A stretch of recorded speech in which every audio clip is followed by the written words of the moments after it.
Income elasticity of demand कौन? Income elasticity of demand होची गोटे लोकर इनकम बढ़िबा सहित कौ जिनस केते डिमांड बढ़ुची बा कमुची। इनकम इलास्टिसिटी ऑफ डिमांड आमर normally written as percentage change in quantity demanded divided by percentage change in income. तो ये हूँ तीन भाग में डिवाइड होती। गोटे हूँ positive income elasticity of demand जितेबाला कि इनकम बढ़िबा सहित गोटे जिनसर डिमांड भी बढ़िबो। एटा हूँ आम लग्जरीयस गुड्स। आम जो दाम आम इनकम बढ़िला आम से लग्जरीयस गुड्स को बेसी यूज करवा and the demand curve goes upward from left to right. And second one is negative income elasticity of demand. एटा केतेबेले हम ना जितेबाला गोटे लोकर इनकम बढ़िबा सहित कौन सी जिनसर डिमांड कमिजिव।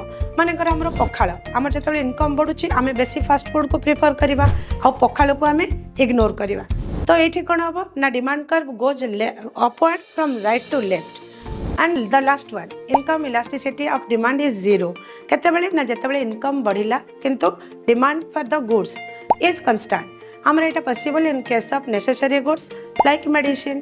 तो these are the income elasticity of demand.